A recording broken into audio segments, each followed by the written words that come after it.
আসসালামু আলাইকুম, সবাইকে স্বাগতম জানিয়ে শুরু করছি এক্সপার্ট ইংলিশের পক্ষ থেকে আজকের আলোচনা। প্রাথমিক সহকারী শিক্ষক প্রথম ধাপ 2018 সালের যে প্রশ্নটি, অর্থাৎ এর পরীক্ষা হয়েছিল 24 মে 2019।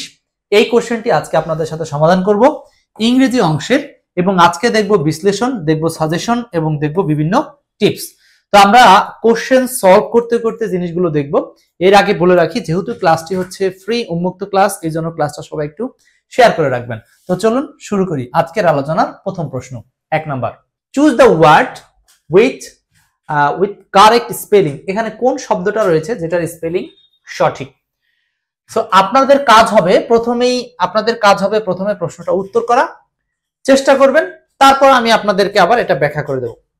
আচ্ছা, অলরেডি আপনারা জানেন যে প্রাথমিক সহকারী শিক্ষকে যে নতুন নীতিমালা হয়েছে, সেখানে ইংরেজিতে থাকবে হচ্ছে 25, বাংলায় থাকবে হচ্ছে 25, এবং সাধারণ জ্ঞান 20 এবং ম্যাথে হচ্ছে 20। এই যে 90 মার্কের এক্সাম হবে, 10 মার্কের ভাইভা আছে, তাই না? তো এই যে ইংরেজিতে দেখেন, ইংরেজিতে যে 25, এই 25 পাওয়ার জন্য আপনাকে জানতে হবে কোন চ্যাপ্টারগুলো পড়বেন, কোনগুলো বাদ দিবেন, এবং বিগত সালের প্রাইমারি কোশ্চেনগুলো কিন্তু রিসার্চ করে নিতে হবে। সো আমরা একেবারে মডেল টেস্টের মতো রিসার্চটা করে নিচ্ছি। 1 নম্বর বলছে choose the correct spelling. Receive, receive, receive বানানটা কোন জায়গাতে সমস্যা হয় সেটা দেখেন। RECEIVE, receive. এখন প্রশ্ন হচ্ছে, এখানে আমরা যদি এই বানানটাকে ভুল কিভাবে হয়, যে দেখেন রিসিভ, এখানে কোথায় ভুল? রিসিভ দুইটা কি একই নাকি? এই দুইটা একই চলে আসছে, RECEIVE, RECEIVE, এই দুটো অপশন একই, এটা হবে না অ্যান্সার। আচ্ছা, একই আছে আর কি, ধরেন এইটা অ্যান্সার হবে। আচ্ছা, এখানে ভুলটা দেয় কোথায়? যে রিসি আই দেয়, আবার দেখেন এখানে আই কে চেঞ্জ করে এই পাশে দিতে পারে। কিভাবে দিতে পারে? RECIEVE, এরকম করেও কিন্তু দিতে পারে। সো এই জন্য আমাদের এই বানানটা একটু খেয়াল করতে হবে, যে RECE এবং ই। আপনি এখানে যেটাকে সিকোয়েন্স হিসাবে মনে রাখতে পারেন, রিসিপশনের একটা ধারাবাহিকতা থাকে, সেই ধারাবাহিকতায় ই ই ই। সো আপনি এইভাবে চিন্তা করলেও জাস্ট আপনার জন্য মনে থাকবে যে ই ই লাস্টেও ই, রিসিভ। রিসিভ মানে হচ্ছে কোনো কিছু গ্রহণ করা। সো সিডি সেম, যেহেতু সিডি আমি কোশ্চেনটা একটু তুলতে সময় ওটা হয়তো ভুল হয়ে গেছে, অ্যান্সার আপনি সি বা ডি একটা করলেই হচ্ছে। নেক্সট 2 নাম্বার প্রশ্ন। তাহলে খেয়াল রাখবেন, আমরা প্রথমেই দেখলাম স্পেলিং থেকে, তাহলে আপনাকে আমি বলবো যে কারেক্ট স্পেলিং থেকে এমন কোনো এক্সাম নাই যেখানে প্রশ্ন হয় না, এজন্য স্পেলিং অধ্যায়টা ভালো করে পড়বেন। Next 2 number, 3 number. 2 number, Anwarul Islam বলছেন হচ্ছে EIV। ওকে, এইভাবে মনে রাখতে পারেন মূল জায়গাটা। তবে স্পেলিং এর ক্ষেত্রে আপনার নিজস্ব একটা স্টাইল থাকবে। যেমন আপনারা জানেন যে এক্সপার্ট ইংলিশ বইতে স্পেলিং মনে রাখার জন্য ডিভাইড রুল অ্যাপ্লাই করা আছে, অর্থাৎ প্রত্যেকটা ওয়ার্ডকে আমরা কিভাবে ডিভাইড রুলস এর সিস্টেমে মনে রাখবো সেগুলো লেখা আছে এক্সপার্ট ইংলিশে। তো আপনি আপনার মতো করে ট্রাই করতে পারেন। চলে আসেন 2 নাম্বার এবং 3 নাম্বার। ক্লাসটা একটু শেয়ার করে দিতে হবে। আজকে উন্মুক্ত ক্লাস চলছে, প্রাইমারি সহকারী শিক্ষক নিয়োগ পরীক্ষা 2019 সালে যে প্রশ্নটা এসেছিল 18 নিয়োগে, সেই কোশ্চেনটার সমাধান। 2 নাম্বার বলছে the synonym of crime. Crime শব্দের সিনোনিম কি? ক্রাইম, ক্রাইম শব্দের সিনোনিম কি? ক্রাইম, ক্রাইম শব্দে আসলে কি বোঝায়? ক্রাইম মানে অপরাধ সংগঠিতকরণ। তো কোনো অপরাধ সংগঠিতকরণ বা করার ক্ষেত্রে আমরা কি নিতে পারি? অফেন্স, মানে হলো অপ্রীতিকর কোনো ঘটনা করা, অফেন্স, অপ্রীতিকর কোনো ঘটনা। আচ্ছা, এখানে দেখেন থিপ মানে চোর, ট্রায়াল, আচ্ছা মিস্টেক মানে ভুল, মিস্টেক মানে ভুল। তো এখানে অ্যান্সারটা হবে অফেন্স। অফেন্স মানে হচ্ছে ক্রাইমের সিনোনিম। অফেন্স আর ক্রাইম একই কথা। তো এখন এই প্রশ্নটা কি ভবিষ্যতে আর কোনোদিন আপনাদের জন্য হুবহু কমন পড়বে? যদি এমন প্রশ্ন করি আপনাদেরকে, তাহলে আপনারা কি বলবেন? বিগত সালের কোশ্চেনের এগেইনস্টে আমরা যেটা বলবো যে হ্যাঁ, বিগত সালের কোশ্চেন থেকে কোশ্চেন কমন পড়ে, প্রাইমারিতে বিশেষত 50% এখনো পর্যন্ত। এর মধ্যে শুধু বিসিএস এর কোশ্চেন গুলোই আপনাকে বারবার পড়তে হবে বেশি করে, কারণ বিসিএসটাই ধরেন 100টার মধ্যে 20টা কোশ্চেন বিসিএস এর, 90টার মধ্যে 20টা কোশ্চেন হবে বিসিএস এর, আর বাকি 70টা হবে বিভিন্ন কোশ্চেন রিপিট প্লাস নতুন। আচ্ছা, 3 number, the meaning of the word obese. Obese মানে কি? অবিস কথাটার মানে কি? অবিস মানে হলো স্থূল, আর স্থূল মানে আপনারা জানেন যে যেটাকে ফ্যাটি বা অনেকে মোটা বলে থাকি, তাই না? Very fat. লাবণী নীলা বলছেন হচ্ছে 3 এর C answer, right, very fat. Tardy, tardy মানে হচ্ছে অলস, হ্যাঁ, টার্ডি মানে অলস। অবনক্সাস মানে ভীতিকর। আগলি মানে হচ্ছে নোংরা বা কুৎসিত বা মন্দ। এই যে 4টা করে অপশন সিনোনিম অ্যান্টোনিমের, এই 4টা করে অপশন আপনাকে অর্থ সহ পড়তে হবে, মানে অপশন সহ পড়তে হবে এগুলো। কেন? কারণ আমরা দেখছি বিভিন্ন পরীক্ষায় এভাবে অপশনগুলো থেকেও কিন্তু আপনাদের জন্য কোশ্চেন নতুন করে তৈরি হয়। এই জন্য যে বই পড়েন সেখান থেকে 4টা অপশনের বাংলায় বেশি পড়ার চেষ্টা করবেন। আচ্ছা, তাহলে 3 নাম্বার শেষ। তাহলে আমরা এখান থেকে দেখলাম স্পেলিং থেকে একটা কোশ্চেন দেখেছিলাম, আর সিনোনিম অ্যান্টোনিম থেকে পেলাম 2টা কোশ্চেন। চলুন আমরা আস্তে আস্তে দেখবো মোট কয়টা কোশ্চেন পাওয়া যায়। 4 নাম্বার, পাস অ্যাওয়ে কথাটার মানে কি? পাস অ্যাওয়ে, এটা একটা গ্রুপ ভার্ব বা যেটাকে আমরা বলি হচ্ছে ফ্রেজাল। Phrasal, phrasal. তো গ্রুপ ভার্ব বা ফ্রেজাল মনে রাখা খুবই কঠিন ব্যাপার। তো তারপরেও যদি প্রতিনিয়ত আপনি প্র্যাকটিস করেন তাহলে মনে থাকবে। সেদিন একটা পোস্ট দেখলাম, একজন লিখছে যে যে যতই পণ্ডিত হোক, জবের পর যদি কেউ 7 দিন না পড়ে, অর্থাৎ আপনি যদি টানা 7 দিন না পড়েন তাহলে আপনি বেশিরভাগ ক্ষেত্রে ভুলে যাবেন, এরকমটা বলা হয়। তো এই জন্য পড়তে হবে, প্রচুর রিভাইজ দিতে হবে। বলেন 4 নাম্বারটা কি হবে? পাস অ্যাওয়ে মানে কি? Pass away, pass away.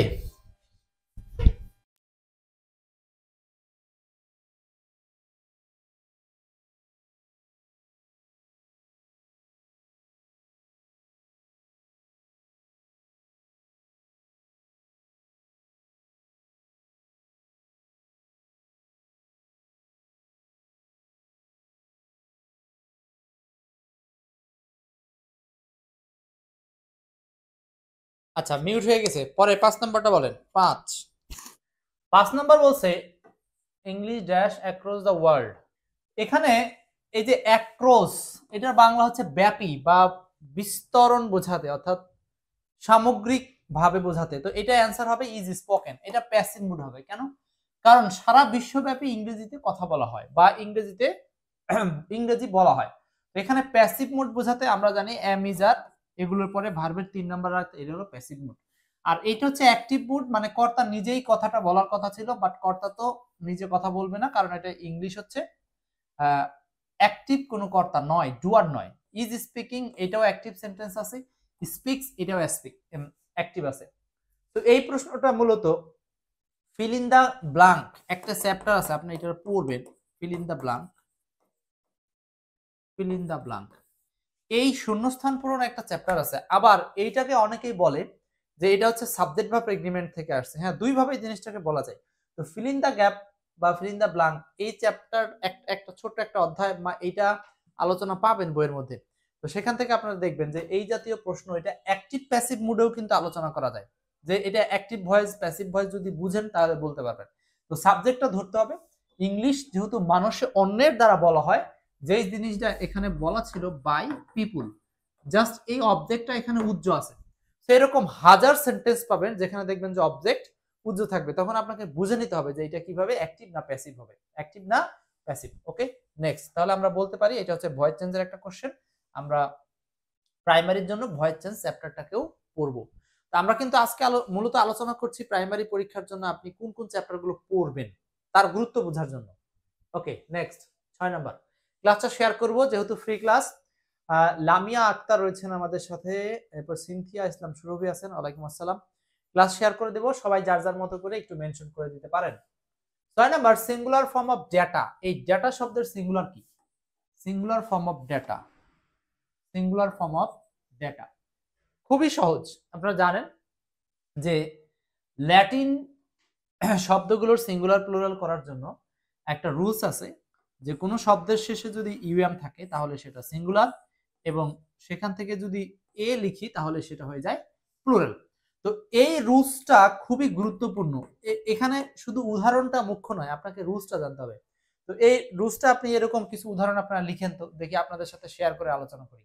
তো এখানে যেমন আমরা বলি হচ্ছে এটার অ্যান্সার হলো ডেটাম, পারলেন আপনি, ডেটাম, আর প্লুরাল হচ্ছে ডেটা। ওকে, ডেটামের মতো আর কি কি আছে, যে ইউএম থাকলে সিঙ্গুলার আর এ থাকলে প্লুরাল, যেমন মেমোরেন্ডাম,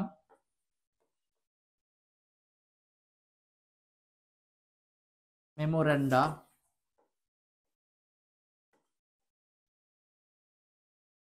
তারপরে আছে মিডিয়াম,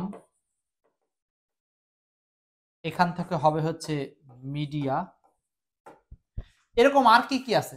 রেফারেন্ডাম, হ্যাঁ আপনারা লিখেন, আমরা কয়েকটা একটু এখান থেকে শিখে নিই। আজকের ক্লাসে আপনারাই আপনাদেরকে একটু শেখাতে পারেন, যে অনেকের কাছেই দেখি যে প্রচুর পড়াশোনা করেছেন। রেফারেন্ডাম, এটার সিঙ্গুলার করলে জাস্ট এই ইএম উঠে গিয়ে হয়ে যাবে এ, এতটুকু জানলেই হয়। তারপর মিডিয়াম লিখেছি অলরেডি। তানভীর তুহিন, আনোয়ারুল ইসলাম, দেখি আপনাদের কতটুকু মাথার মধ্যে কি আছে। হাসি মধু, এজেন্ডাম, এক্স্যাক্টলি, সুন্দর, এজেন্ডাম, এজেন্ডাম, এখান থেকে ইএম থেকে হয়ে যাবে এ, এজেন্ডা। পারজানা, পড়াশোনা করেন না, পড়াশোনা করতে হবে। আপনার এইজ আছে কিনা, যদি এইজ থাকে আরো একটা সুযোগ এবছর হচ্ছে প্রাইমারি নিবন্ধনের জন্য, এই সুযোগটা কাজে লাগাতে হবে, সুযোগটা কাজে লাগাতে হবে। এরপর তাহলে 6 নাম্বার ক্লিয়ার। তাহলে আমাদের রুলসটা মনে রাখতে হবে, ইউএম থাকলে এ হয়। আমাদের সমস্যা হচ্ছে আমরা একটা উদাহরণ জানার পরে মনে করি ও আমি সব জানি, কিন্তু পরীক্ষার হলে গিয়ে কনফিউশন হয়ে যাবে। এই জন্য প্রচুর পড়তে হবে, বারবার পড়তে হবে। চলে আসি পরের প্রশ্নে, 7 নাম্বার। 7 নাম্বার বলছে of the 4 books the red one is the. আচ্ছা এক মিনিট, আপনারা কি চ্যাপ্টারের নামগুলো লিখে নিচ্ছেন যে কোন কোন চ্যাপ্টার থেকে কোশ্চেন থাকতেছে? আমাদেরকে ওই চ্যাপ্টারগুলোই পড়তে হবে। আপনারা একটা জিনিস জানেন যে এক্সপার্ট ইংলিশ বইয়ে এইভাবে, আমি যেই বইটা পড়াই এইভাবে একটা রিসার্চ দেওয়া থাকে, যে আপনার এটাকে আমরা কোশ্চেন রিসার্চ বলি। যেমন এখানে দেখেন দেওয়া আছে যে প্রাইমারি কোশ্চেন অ্যানালাইসিস, এখানে দেওয়া আছে প্রাইমারি কোশ্চেন অ্যানালাইসিস, মানে প্রাইমারি পরীক্ষায় যে যে কোশ্চেনগুলো হয়েছে সেগুলো কোন চ্যাপ্টার থেকে কয়টা কোশ্চেন আসছে এগুলো এখানে অ্যানালাইসিস দেওয়া আছে। তো এইভাবে চাইলে আপনারা এই অ্যানালাইসিস গুলো দেখতে পারেন, এখান থেকে দেখতে পারেন।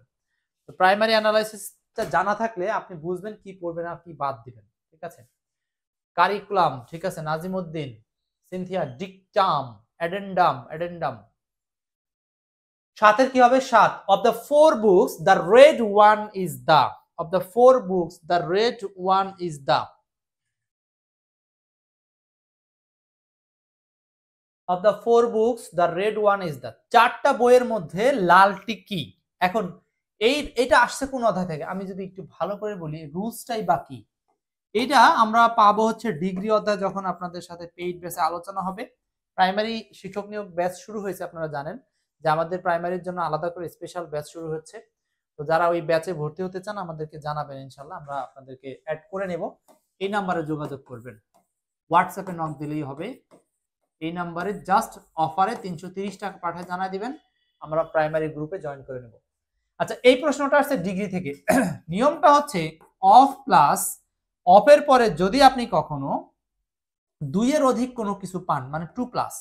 2 প্লাস বলতে বোঝাচ্ছি যদি আমরা 2 পাই, দুইজন ব্যক্তিকে পাই, দুইজন বা প্লুরাল, 2 দ্বারা প্লুরাল, আর একটা হচ্ছে 2 এর অধিক দ্বারা প্লুরাল। তো এখানে প্লুরাল আছে 2 এর অধিক দ্বারা, 4 বুকস। তো এমনটা পাইলে আমরা ওই বাক্যটার মধ্যে সুপারলেটিভ ডিগ্রি ব্যবহার করব, সুপারলেটিভ ডিগ্রি ব্যবহার করব। তো সুপারলেটিভ ডিগ্রি ব্যবহার করলে এখানে the red one is the, এরপরে সুপারলেটিভ হচ্ছে চিপ, চিপার, চিপেস্ট, চিপ, চিপার থেকে চিপেস্ট, ব্যাস একদম সহজ। শুধু জানতে হবে এটা যে সুপারলেটিভ ডিগ্রি হবে তা বোঝার উপায় হচ্ছে এখানে। এখন একই জিনিস যদি কোনোভাবে আমি আপনাদেরকে বলে দিই, এখানে 4 না থেকে কথার কথা 2 থাকতো, আমি যদি এটা গণিতে লিখি 2 থাকতো, এবার বলেন তো তাহলে এখানে অ্যান্সার কোনটা এবং কেন, কিংবা অ্যান্সার এখানে আছে কিনা?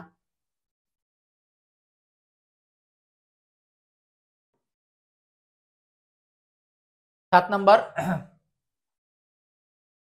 Of the 2 books the red one is the, দুইটা বইয়ের মধ্যে লাল বইটা। তখন কিন্তু এই বাক্যের জন্য আপনাকে অ্যান্সার ফলো করতে হতো, মানে অফের পরে যদি কখনো 2 থাকে সেই ক্ষেত্রে এই ডিগ্রিটা হবে কম্পারেটিভ। সবচেয়ে মজার বিষয় হচ্ছে এই কম্পারেটিভ ডিগ্রি হলেও এই কম্পারেটিভের আগে আপনাকে দি ব্যবহার করতে হবে, তখন আপনার অ্যান্সার করা হয়তো দা চিপার, দা, দা তো দিবেনই, তখন চিপার, দা চিপার। দেখছেন, শুধু চিপার হতো না, দা চিপার হতো। অলরেডি এখানে কিন্তু দা দেওয়াই আছে, সো আমার এখানে আর ডি লাগবে না, শুধুমাত্র চিপার হলেই হয়ে যাবে। একই কোশ্চেন আপনাকে পরীক্ষা হলে জাস্ট একটু এপিট ওপিট করে দিবে, এইটার জন্য আপনার কিছু নলেজ তো আগে থেকে থাকতেই হবে। তো সুপারলেটিভ ডিগ্রির একটা এক্সেপশনাল ইউজেস, এগুলো সব আমাদের পেইড ব্যাচে একেবারে ধারাবাহিকভাবে রুলস বাই রুলস আলোচনা হবে। তো এই প্রশ্নটা বুঝছেন কিনা সবাই? তাহলে আমরা ডিগ্রি পড়ব এবং ডিগ্রি থেকে এই সুপারলেটিভ ডিগ্রি, কম্পারেটিভ ডিগ্রি, এগুলোর যে বিশেষ রুলস গুলো আছে সেগুলো করে নেব। এরপর আসেন 8 নম্বর প্রশ্ন।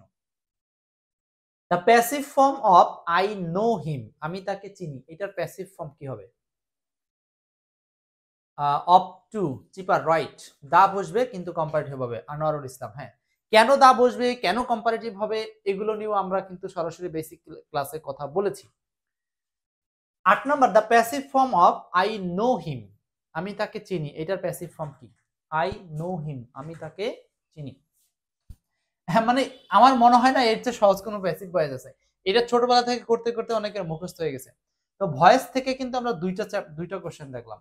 ফারজানা বলছেন 8 এর সি, রাইট, 8 এর সি অ্যান্সার হবে। He is known to me, he is known to me. Voice চেঞ্জের ক্ষেত্রে আমরা শুধু ভার্বের রূপটা আগে খেয়াল করি। যে কোথাও যদি আমরা ভি1 পাই, তাহলে আমরা ওই ভি1 এর পরিবর্তে খুঁজবো হচ্ছে এম ইজ আর প্লাস ভি3। এম অথবা ইজ অথবা আর, এইগুলোর সাথে যোগ হবে প্লাস ভি3, প্লাস ভি3। তো এম ইজ আর ভি3 কয়টা অপশনে আছে? আমরা কিন্তু জানেন যে এক্সপার্ট ইংলিশে ভয়েস চেঞ্জ সলিউশনের জন্য 4টা স্টেপ আছে। 4 স্টেপস এর মাধ্যমে পৃথিবীর সব ভয়েস সলিউশন হয় এবং বেশিরভাগ ক্ষেত্রে 1 নম্বর স্টেপের মাধ্যমে সব সমাধান হয়ে যায়। ঠিক আছে, এইবার দেখেন 1 নম্বর স্টেপই হচ্ছে এটা। ভি1 থাকলে আমরা এম ইজ আর প্লাস ভি3 করব, মানে ভার্বের পরিবর্তন। অ্যান্সার হচ্ছে ইজ নন। ব্যাস, হয়ে গেল অ্যান্সার।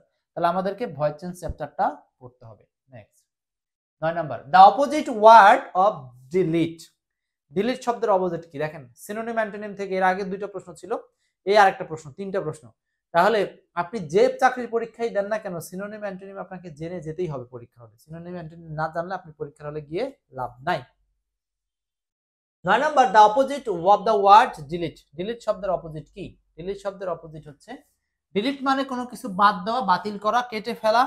ইনসার্টের বিপরীত হচ্ছে ডিলিট। ইনসার্ট মানে হলো প্রবেশ করা, ইনসার্ট মানে হলো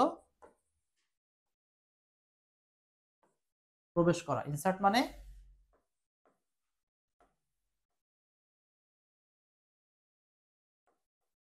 প্রবেশ করা, আর ডিলিট মানে বাদ দেওয়া।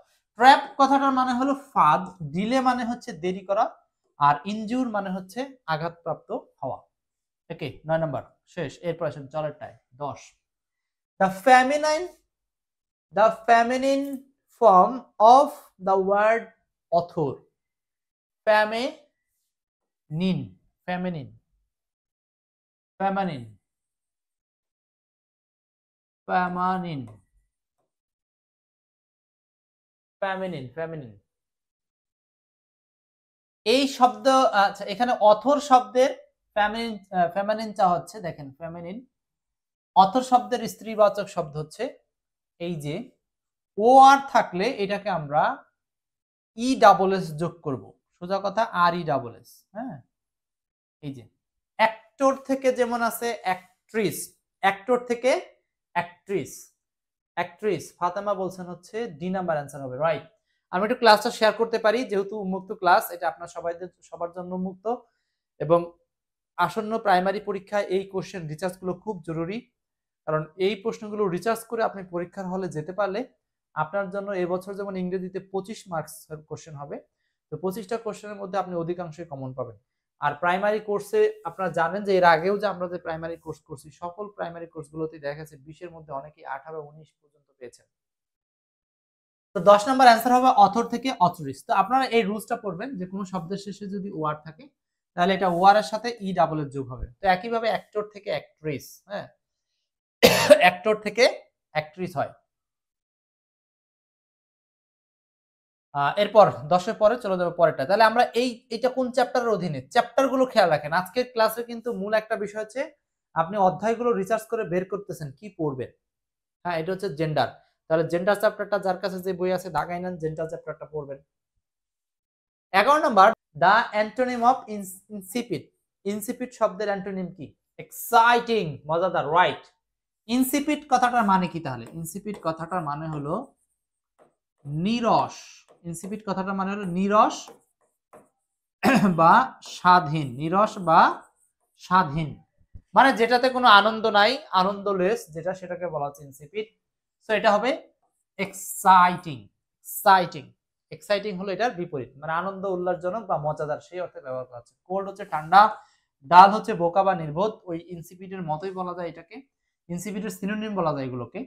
স্যাঙ্গুইন কথাটার মানে হলো আশাবাদী। স্যাঙ্গুইন মানে হলো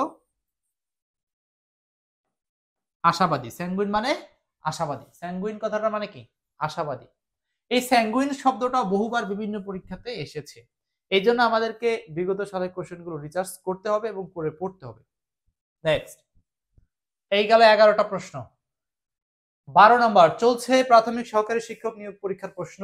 2019 সালে যে পরীক্ষাটা হয়েছিল সেই কোশ্চেনের বিশ্লেষণ। 12 নম্বর, হুইচ সেন্টেন্স ইজ কারেক্ট? নিচের কোনটা সঠিক? 12 নম্বর, হুইচ সেন্টেন্স ইজ কারেক্ট? নিচের কোন বাক্যটি সঠিক? He don't know how to swim. He doesn't know how to swim. He doesn't know how to swim. C আর ডি কি একই নাকি? না, সি নাম্বার হচ্ছে দা সুইম আছে এখানে, তাই না? এইটার রুলসটা কি? রুলসটা হচ্ছে সাবজেক্ট প্লাস নো ভার্ব আসবে, এরপরে আপনারা ডাব্লিউএস ওয়ার্ডের ব্যবহার পাবেন। How, where, when, why. How, where, when, why. প্রয়োজন অনুযায়ী অর্থাৎ অর্থের প্রয়োজনে যে কোনো একটা বসবে, মিনিং এর প্রয়োজনে, plus to plus V1 dot dot object. এখন দেখেন, যদি আপনি কখনো বলতে চান যে আমি জানি কিভাবে সাঁতার কাটতে হয়, তাহলে এখানে রুলসটা কি দাঁড়াচ্ছে? আমি জানি কিভাবে সাঁতার কাটতে হয়, বা সে জানে না কিভাবে সাঁতার করতে হয়। এখানে নো ভার্বটাকে অ্যাফার্মেটিভ সেন্সেও থাকতে পারে, আবার এখানে নেগেটিভ সেন্সেও নট আসতে পারে, কোনো সমস্যা নেই। তো এখন দেখেন, হাউ টু সুইম, হাউ টুর পরে ভার্বের বেস ফর্ম হবে হাউ টু সুইম। তো এমনটা কয় জায়গায় আছে? ও ডু তো হবে না এখানে, কারণ সাবজেক্ট থার্ড পারসন সিঙ্গুলার হলে ভার্বের সাথে এস বাই এস হয়। আচ্ছা, তাহলে এখানে ডাজ নট নো হবে, ডাজ নট নো, এবং নো এর পরে হাউ টু প্লাস V1। উত্তর হচ্ছে ডি নাম্বার, উত্তর ডি। আপনারা খেয়াল করবেন আজকে যে 20টা কোশ্চেন আছে এইগুলোর মধ্যে আপনি কয়টা কোশ্চেন সঠিকভাবে উত্তর করতে পারছেন, এটার উপরও জাজ করবে যে আপনার প্রস্তুতি কতটুকু গোছানো আছে। ক্লিয়ার? আচ্ছা, এখন একই জিনিস যে আপনার এখানে হাউ এর জায়গায় যদি আমি হোয়ার ব্যবহার করতাম, বাক্যের অর্থটা কি দাঁড়াতো? আপনি এরকম স্পোকেনে হাজার হাজার সেন্টেন্স তৈরি করতে পারবেন এখান থেকে। আপনি যদি বলেন he doesn't know where to swim, সে জানে না কোথায় সাঁতার কাটতে হয়, সে জানে না কখন সাঁতার কাটতে হয়, তখন এখানে দিবেন হচ্ছে হোয়েন। সে জানে না কেন সাঁতার কাটতে হয়, তখন কি দিবেন এখানে হোয়াই। বুঝাতে পারছি? তাহলে ডাব্লিউএস ওয়ার্ডের পরিবর্তনের কারণে অর্থের পরিবর্তন হবে, কিন্তু রুলসটা একই। তো আমরা শুধু এই হোয়াই দিয়ে রুলসটা পড়ে অভ্যস্ত, কিন্তু হোয়াই এর পজিশনে আমরা হোয়ার, হোয়েন, হোয়াই এগুলোই ব্যবহার করতে পারি, হাউ ব্যবহার করতে পারি। আশা করি বুঝতে পারছেন। তাহলে মনে থাকবে রুলসটা, যে সাবজেক্ট প্লাস নো ভার্ব, এরপরে ডাব্লিউএস ওয়ার্ড অর্থ অনুযায়ী, তারপরে কোনো কিছু করতে জানা বা কোনো কিছু রাখতে জানা, কোনো কিছু কিভাবে করতে জানা, কেন করতে জানা, কোথায় করতে জানা, বা এই যে অর্থগুলো, এই অর্থের খাতিরে আমরা know plus how to, where to, when to plus V1 বসাবো। ওকে, নেক্সট কোশ্চেনে যাব। তাহলে এই রুলসটা হচ্ছে আপনার স্পেসিফিক কোনো অধ্যায় না, এটা নো ভার্বের একটা ইউজেস থেকে বা কারেকশন চ্যাপ্টার থেকে বলতে পারেন। 13 number, what is the noun form of accept? Accept শব্দের নাউন কি বলেন? অ্যাকসেপ্ট এটা নাউন কি হবে? অ্যাকসেপ্টের নাউন ফর্ম একদম সহজ, অ্যাকসেপ্টেন্স। এই যে TANCE, টেন্স, ANCE, এন্স, ANC, এন্স, এইটুকু যোগ হবে জাস্ট। আর এটা অনেকে জানেন যে কোনো শব্দের শেষে সি থাকলে সেটা নাউন হয়। এই অধ্যায়টার নাম কি? এই অধ্যায়টার নাম হচ্ছে interchange of parts of speech. Interchange of parts of speech. আপনারা এই অধ্যায়টা ভালো করে পড়বেন। তার মানে noun, pronoun, noun, verb, adjective, adverb, এই যে রূপগুলো পরিবর্তন, interchange of parts of speech নামে একটা অধ্যায় আছে, সেটা ভালো করে পড়বেন। যাদের কাছে এই বইটা আছে, আপনার interchange of parts of speech অধ্যায়টা ভালো করে পড়ে ফেলবেন। কারণ পার্টস অফ স্পিচ রিলেটেড, যদিও অনেকে এটাকে গ্রামারের মধ্যে ফেলবে, আসলে অ্যাকচুয়ালি এটা গ্রামার না, এটা আপনার হচ্ছে ল্যাঙ্গুয়েজ শেখার মতো একটা জিনিস, বা যেটাকে আমরা মেমোরাইজিং এর মধ্যেও ফেলতে পারি। 14 number, which one is correct? Correction, correction থেকে আরো একটা কোশ্চেন আসছে, অত্যন্ত গুরুত্বপূর্ণ এই প্রশ্নটা কারেকশনের। নিচের কোনটা সঠিক? Which one is correct?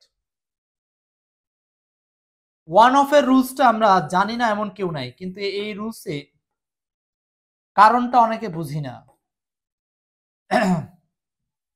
One of এর পরে আমরা জানি যে প্লুরাল নাউন ইউজ করতে হয়, one of plus plural noun plus যে ভার্বটা হয় সেটা সিঙ্গুলার হয়। কেন সিঙ্গুলার হয় আমরা সেটা যদি লক্ষ্য করি, এই বাক্যের সাবজেক্ট ওয়ান, আর ওয়ান অনুযায়ী এখানে ভার্ব বসে। ওয়ানের পরে এখানে নাউনটা প্লুরাল হয়, কারণ হচ্ছে আমরা কখনো এই অপের পরে সিঙ্গুলার নাউন দিলে এখানে ওয়ান দেওয়া অর্থটা আসবে না। আমরা বুঝি একটু, এইটা আসছে হলো ইনডেফিনিট প্রোনাউন থেকে। প্রোনাউনের মধ্যে ইনডেফিনিট প্রোনাউনের ইউজেস, ইনডেফিনিট প্রোনাউনের ব্যবহার। ওয়ান অফ এর পরে আপনি যদি প্লুরাল ব্যবহার করেন তাহলে উত্তরটা সঠিক হবে। প্লুরাল আছে ওই দুইটার মধ্যে। এখন আসি প্লুরাল কেন দিব। প্লুরাল দেওয়ার উদ্দেশ্য হচ্ছে আপনি তো বলতে হবে ওয়ান অফ মাই ফ্রেন্ডস, মানে আমার বন্ধুদের মধ্যে একজন। আপনি যদি এখানে শুধু ফ্রেন্ড দিতেন তাহলে অর্থটা হতো কি, যে আমার বন্ধুর একজন। অর্থটা ভালোভাবে মিসিং হবে না, কারণ আপনি তো একজনের মধ্যে একজনকে বোঝাবেন না, আপনি অনেকগুলো বন্ধুর মধ্যে একজনকে বোঝাবেন। এই জন্য ওয়ান অফ মাই ফ্রেন্ডস মানে আমার বন্ধুদের মধ্যে একজন। এই কারণে এই ওয়ান অফ এর পরে নাউন প্লুরাল হয়। যদিও আমরা এটা অনেকে ছোটবেলা থেকে মুখস্থ করে নিয়েছি, কিন্তু মুখস্থ করার কিছু নাই। মনে রাখতে হবে ওয়ানের পরে নাউনটা হবে প্লুরাল এবং তারপরে ভার্বটা হবে ওয়ান অনুযায়ী। এখন ওয়ানের সাথে ম্যাচিং করে এখানকার ভার্ব আছে ইজ, ওয়ানের সাথে ম্যাচিং করে এখানে আছে আর। আমরা জানি যে ওয়ান সিঙ্গুলার, আর হওয়ার কোনো সুযোগ নাই। সি নাম্বার বাদ, অ্যান্সার হচ্ছে 14 এ। তো এই যে একটা কোশ্চেন দেখেন, কারেকশন রিলেটেড কোশ্চেন, অনেকে এটাকে কারেকশন চ্যাপ্টারে আলোচনা করবেন, আবার অনেকে এটা দেখবেন যে রিলেটিভ ইনডেফিনিট প্রোনাউন চ্যাপ্টারে আলোচনা করা আছে। এটা এক এক বইতে এক একজন আলোচনা করেছে, কিন্তু আমি এগুলোকে একেবারে কারেকশন চ্যাপ্টারেও আমি প্রথম অধ্যায় ভিত্তিক বিভিন্ন কারেকশন চ্যাপ্টার গুলোকে অধ্যায় ভিত্তিক করে সাজিয়েছি। প্রথম বাংলাদেশের প্রথম আমি কারেকশনকে noun related correction, verb related correction, adjective related correction এভাবে সাজিয়েছি, যেটা বাংলাদেশে আর কেউ করতে পারেনি। তো আপনারা যখন বই পড়বেন এটা আপনাকে অনেক হেল্প করবে। 14 এর অ্যান্সারটা এ নাম্বার ছিল। যাব পরের প্রশ্নে। 15, Rajshahi is dash sugar growing areas in Bangladesh. এই আগেরটার কাছাকাছি বা আগের সেম কোশ্চেনটা, একই রুলস থেকে দুইটা কোশ্চেন দিয়েছে, একই রুলস থেকে দুইটা কোশ্চেন দিয়েছে। আনোয়ারুল ইসলাম, ওয়ান অফ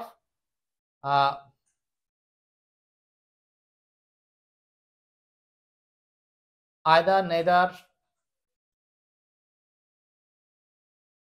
ইত্যাদি প্লুরাল নাউন প্লাস আছে। ঠিক আছে। 15 নম্বর বলছে Rajshahi is dash sugar growing areas in Bangladesh. এটার অ্যান্সার হচ্ছে ওয়ান অফ এর পরে আমার লাগবে কি, ওয়ান অফ এর পরে আমরা একটু আগেই বলছিলাম প্লুরাল নাউন লাগবে। তো অলরেডি এখানে সুগার গ্রোয়িং এরিয়াস, এই যে প্লুরাল নাউন হিসেবে এরিয়াস দেওয়া আছে। এখন বাকিটা আমাকে ইউজ করতে হবে।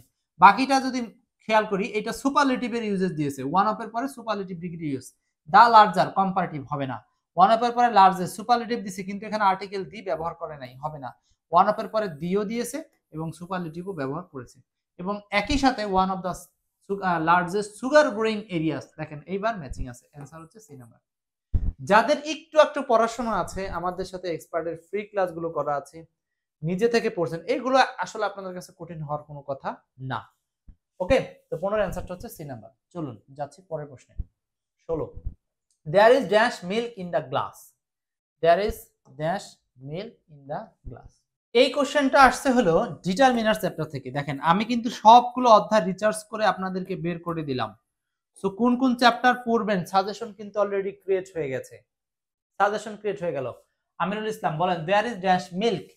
শূন্যস্থান রিলেটেড কোশ্চেন সলভের ক্ষেত্রে আপনাকে দুইটা টিপস আজকে বলে দিই। প্রথমত খেয়াল রাখবেন শূন্যস্থানের আগে পরে কোন শব্দ আছে। 2 নাম্বার দেখবেন হলো অপশনগুলোর সাথে তাহার সম্পর্ক কি। আপনি যখনই ব্রেনে ক্যাচ করতে পারবেন যে এইটা তাহলে অমুক অধ্যায়ের সাথে সংশ্লিষ্ট, আপনার ব্রেন দ্রুত সিগন্যাল দিবে উত্তর কি হবে। কিন্তু আপনি যদি প্রথমে শূন্যস্থান রিলেটেড কোশ্চেনটা দেখে ধরতেই না পারেন যে এটা কোন অধ্যায়ের, তাহলে তো আনসার করতে পারবেন না। তো বলেন এখানে কি হচ্ছে, দেয়ার ইজ ড্যাশ মিল্ক। তো এটা হচ্ছে uncountable noun, uncountable noun. Uncountable নাউনের আগে আপনি কি দিবেন? Uncountable determiner. তো আনকাউন্টেবল ডিটারমিনার হিসেবে এখানে অপশন আছে কয়টা? সি আছে আর হলো ডি আছে, মাছ আর লিটিল। হ্যাঁ, এই দুটো বাদ, এই দুটো বসবে না। পরিমাণ বোঝাতে আমরা সাধারণত মাছ এবং লিটিল ব্যবহার করি। তো পরিমাণ বোঝাতে এখানে যদি মাছ লিটিল ইউজ করি, এখন প্রশ্ন হলো আপনি মাছ দিলে বোঝাবে অনেক পরিমাণে, বা মাছ কথাটার মানে হচ্ছে নর্মাল পরিমাণ বোঝায়, আর এ লিটিল কথাটার মানে হলো অল্প পরিমাণ। এখন আপনি এ লিটিল দিবেন নাকি মাছ দিবেন, কোনটা অ্যান্সার হওয়া উচিত? ইলিয়াস বলছেন হচ্ছে 15 হবে এ লিটিল, 16 হবে এ লিটিল। খোরশেদ বলছেন হচ্ছে ডি, এ লিটিল হবে অ্যান্সার। কেন অল্প পরিমাণ? যখনই এখানে আপনি গ্লাসের কথা বলতেছেন, যে আমি পাত্রটার দিকে তাকিয়ে জাস্ট একটা সেন্স কাটাচ্ছি যে এই গ্লাস বা ছোট্ট পাত্রে সাধারণত বেশি দুধ থাকার কথা না, সেই জন্য অল্প পরিমাণ বোঝাতে আমরা ব্যবহার করব a little. Okay, next 17, which one of the following words is not plural? এখানে হবে words, WORDS, words। বলছে নিচের কোন শব্দটা প্লুরাল না? ভালো করে বুঝেন, নট প্লুরাল বলছে। পরীক্ষার হলে হবে কি আপনাদের চোখে এই নট পড়বে না, আর যখনই নট পড়বে না তখনই ধরা খাবে। নট চোখে রাখতে হবে, আসতে হবে চোখে। বলছে which one is not plural, নিচের কোনটা প্লুরাল না? অ্যান্সার হচ্ছে নিউজ। কেন? এস থাকা সত্ত্বেও এই নিউজ শব্দটা সিঙ্গুলার, এস থাকা সত্ত্বেও সিঙ্গুলার, এস থাকা সত্ত্বেও সিঙ্গুলার। তো তাহলে আপনাকে এরকম নাম্বার চ্যাপ্টারের মধ্যে এই বিষয়গুলো শিখতে হবে। নাম্বার চ্যাপ্টার থেকে অলরেডি দুইটা কোশ্চেন পেলাম, একটা ছিল ওই যে ডেটাম ডেটা, আরেকটা দেখেন যে কিছু শব্দ আছে যেগুলো জন্মগতভাবে এস আছে তাও সিঙ্গুলার, এগুলো প্লুরাল না, সিঙ্গুলার। এদের পর আবার ভার্বও সিঙ্গুলার হবে। তো এখানে সরাসরি জিজ্ঞেস করছে কোনটা সিঙ্গুলার, এস থাকা সত্ত্বেও নিউজ। যারা জানবে না তারা মনে করবে ওয়াও এখানে এস আছে তাহলে এটা তো প্লুরাল, এটা আনসার হবে না, বাকিগুলো চিন্তা করবে। কিন্তু আসলে বাকিগুলোই অ্যান্সার না, বাকি সবগুলো প্লুরাল। যেমন ম্যান প্লুরাল, ফুট থেকে আসছে ফিট, ফুট। ম্যান থেকে আসছে মেন। লাইস, লাউস থেকে আসছে, লাউস থেকে আসছে লাইস। 17 অ্যান্সারটা হচ্ছে ডি নাম্বার। এরপর চলে আসেন 18, I hardly go out after dusk, the correct Bangla translation. I hardly go out, hardly go out after dusk মানে গোধূলির পর বা সন্ধ্যার পর আমি বাইরে যাই না বললেই চলে, এমন একটা মিনিং লাগবে। তো ট্রান্সলেশন আসছে প্রাথমিক সহকারী শিক্ষক পরীক্ষার এই যে অনুবাদটা দেখেন। ট্রান্সলেশন শেখার জন্য 9 কোর্স অফ ট্রান্সলেশন বাংলাদেশে একটা জাদুকরি বই, যেখানে এখন পর্যন্ত কেউ দেখাতে পারেনি ট্রান্সলেশনে কি লাগে। আমরা সেটা এই 9 কোর্স অফ ট্রান্সলেশন বইয়ের মধ্যে প্রমাণ করেছি।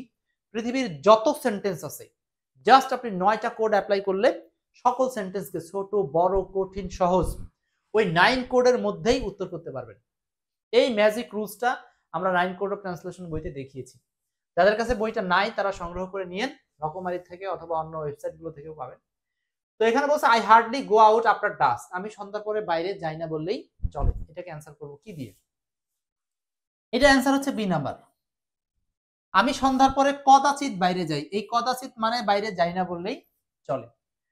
তো এই প্রশ্নের মূল কাহিনীটা ঘটছে এই হার্ডলিতে। হার্ডলি শব্দ দ্বারা সেন্টেন্সটাকে সাধারণত নেগেটিভ করা হয়, ঠিক আছে। এরপর দেখেন আমি সন্ধ্যার পরে বাইরে যাই, সন্ধ্যার পরে প্রায় বাইরে যাই, এখানে আছে প্রায় বাইরে যাই, এখানে আছে মোটেও বাইরে যাই না। তো এইগুলো কাছাকাছি মিনিং হলেও এক্সাক্ট আনসার হচ্ছে কদাচিৎ। কদাচিৎ মানে খুব কম, যাই না বললেই চলে। আর এইটা যখন বলছে মোটেও যায় না, মোটেও যায় না মানে আসলে সে জীবনেও যায় না, এটা একেবারে যাওয়ার পরিমাণটা জিরো, যায় না। আর এটা হচ্ছে প্রায়, যাওয়ার পরিমাণ অনেক বেশি। আর এটা হচ্ছে যায়, সে প্রতিদিনই যায়। আর এটা হচ্ছে সন্ধ্যার পরে কদাচিৎ, মানে আমি সন্ধ্যার পরে কদাচিৎ বাইরে যাই, মানে যাই কিন্তু সেটা খুব কম।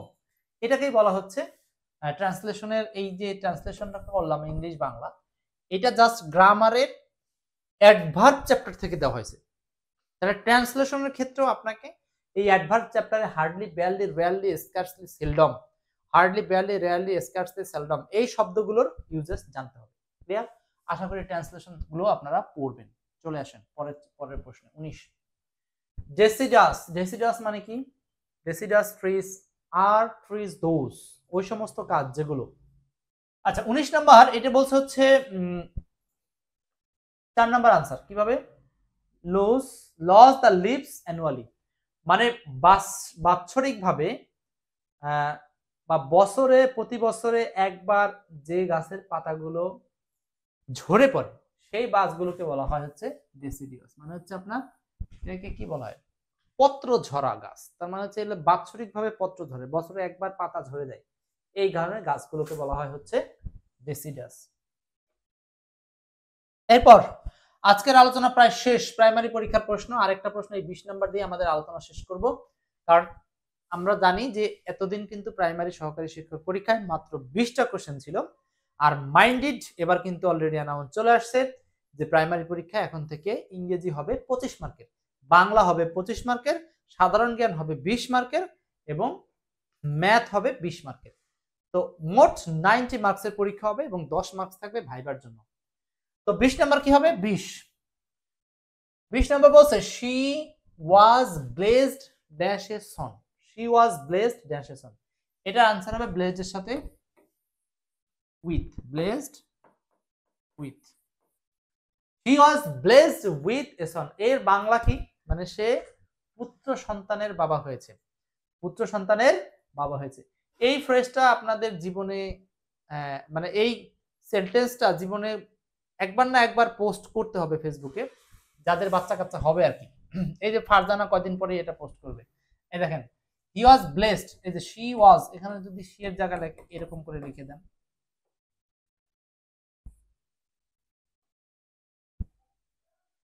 এটা তো ওয়াজ হবে না, এটা উইল বি হবে, কারণ ভবিষ্যতে।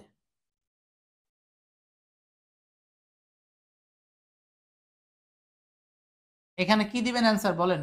ড্যাশ এ সন দেন অথবা ডটার দেন, যা লাগবে দিতে পারেন, যার যেটা আসে। বেবি দিতে পারেন, তাহলে সহজ।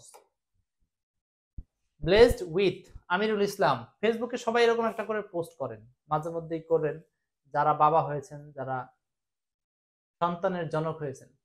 তো ব্লেসড এর সাথে আসলে এখানে উইথ বসে, এটা সাধারণভাবে অনেকের সেন্সে কাজ করবে না, কিন্তু এটা মুখস্থ টাইপের মতো, মুখস্থ টাইপের মতো।